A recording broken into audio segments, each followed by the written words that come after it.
Sighted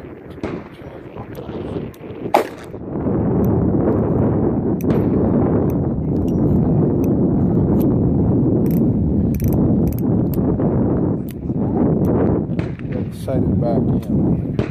That's what I came out for. What I don't care for is how high that rear sight's rated. But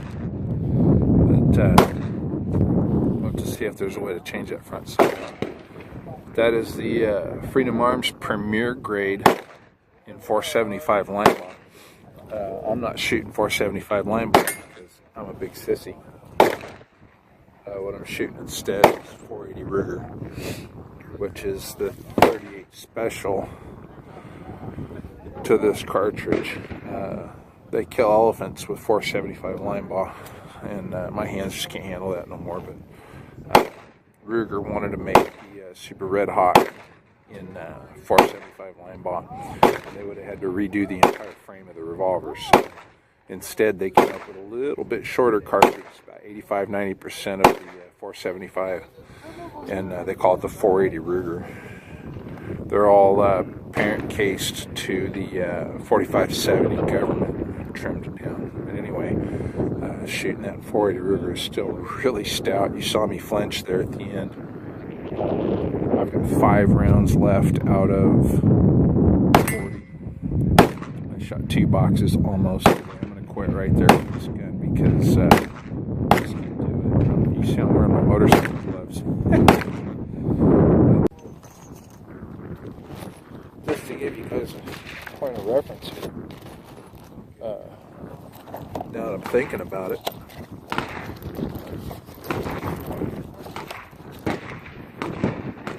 This is a 357 Magnum. The most powerful hanging. No, I'm just kidding. This is the, you see me shaking, it's cold, buddies. You can see this is the 480 Ruger. Just unbelievable. Power! When it absolutely positively needs to go down and stay down right now. Right? Not the 357. I'm going to wrap this up here pretty soon because good grief, I'm cold.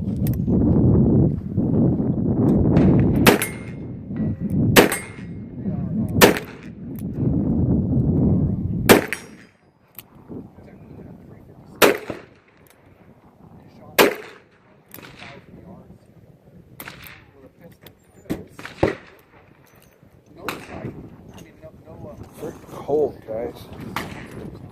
Real cold. Whew. Exactly where it needed to be. Can't even hang on to stuff no more. I gotta hit that on with this gun though. I know I can do it. Even shivering like this.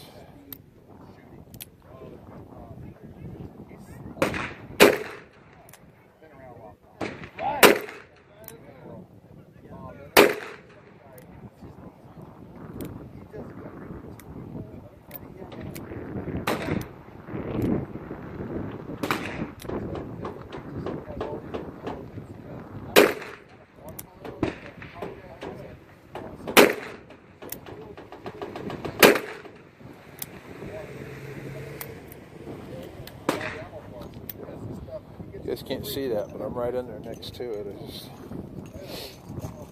can't hold steady.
So, anyways, I was out in the driveway earlier, and I was going to try to talk to you guys a little bit about the footage at the range there. Tried to talk, but the wind was blowing. Man, it was a cold breeze. And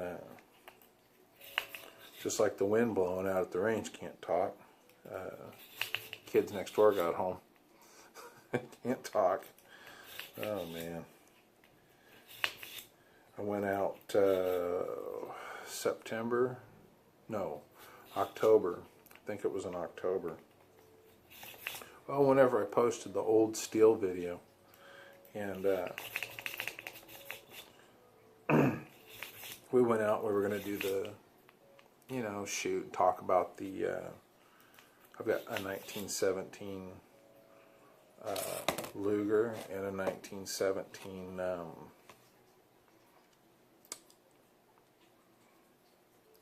Mauser. I was going to do that, and when I went out there to do that, these guys were next to us, and blah, blah, blah. One guy was yelling at the other guy the whole time I was trying to do that, and it's like, dude, seriously? What the living heck? Anyway, so that was no fun. Here we're running out of year. I can't do my 1917 pistols in 2017, the 100-year anniversary of them, and it really doesn't matter. So many of the other guys have done those anyways that what am I going to add to that? I'll do it next year. It's no big deal.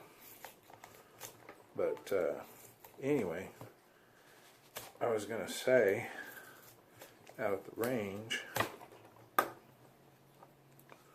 the GP100,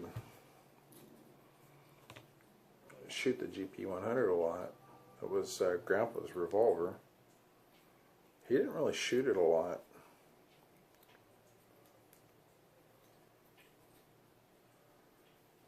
But we did shoot it occasionally. He liked the Smith & Wesson 38s more than, of course, more than the 357.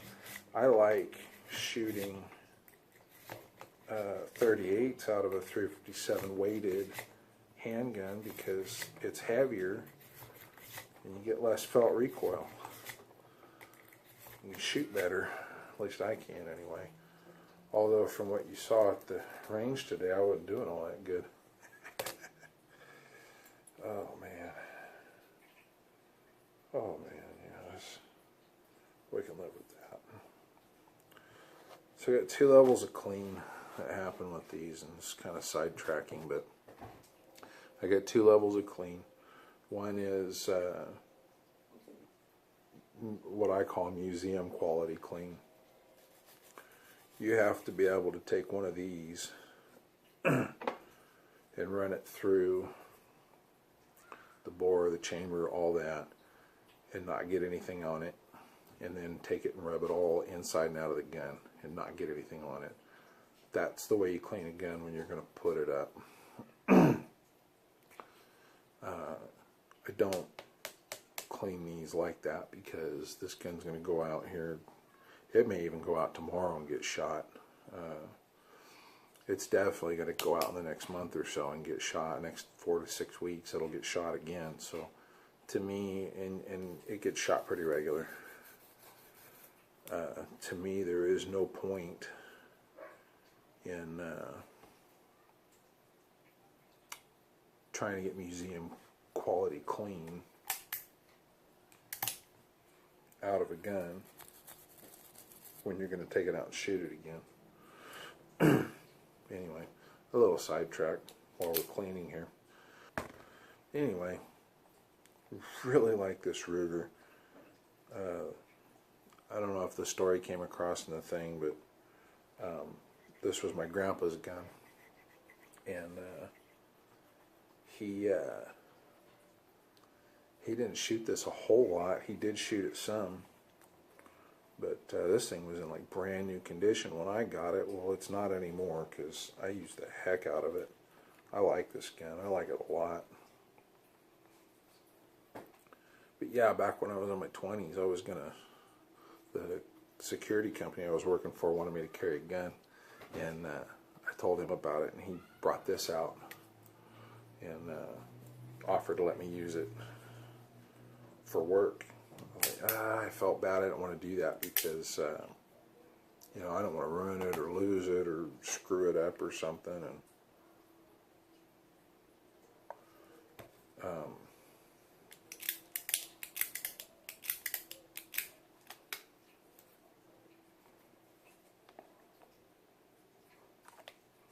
you guys are probably going nuts right now. God, that's a lot of oil. It is a lot of oil. I'll take it out here in a minute and use the air compressor to blow that oil out of there. So it just has a light film. I don't leave all that oil in the action. It is a lot of oil.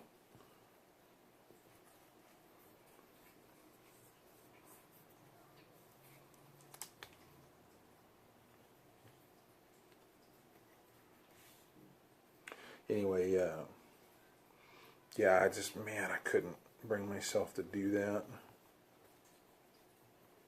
I'm appreciative the whole time, but I always thought, man, I probably should have just kept my mouth shut and ended up with the gun.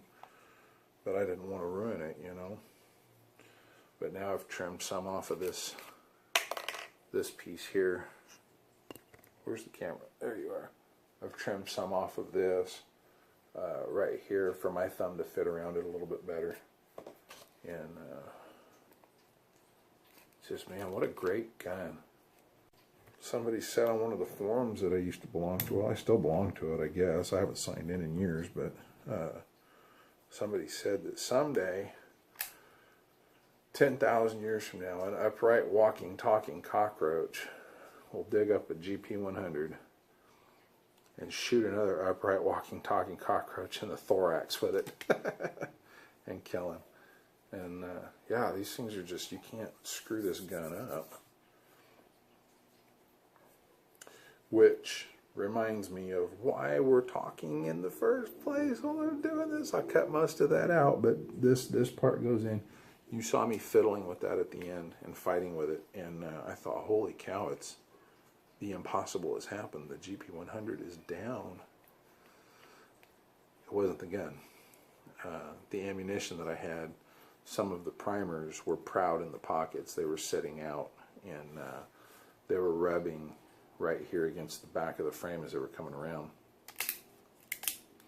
And what is up with that is it was binding the gun up. It was not the gun, it was the ammunition. So that brings another point up. Revolvers in general. Oh, revolvers are so much more reliable than pistols. They have their own set of problems. That's not necessarily the case. But anyways, that's why I turned the recorder on and started recording, is I wanted to explain that. That's why I was fighting with this thing. It was not the gun, it was the ammunition I was shooting. So, my bad. Sorry, Mr. GP. These things are so fantastic. If you can get a 4-inch, what a gun. What a gun. Anyway, alright guys, that's it for me tonight. All 2 or 3 of you that are watching, maybe 18. That was my day today. I rode the motorcycle out. Got there just in time to have hot dogs. Still having a problem with that. Shot that .475 Linebaugh, awesome gun. With my uncle's gun. That's still my uncle's gun. If he said he needed it back, I'd give it back to him because, you know, that's his gun. Anyway, man, that thing is potent. And then the absolute fave, the GP100. So, alright guys, happy Saturday. We'll catch you on the next one.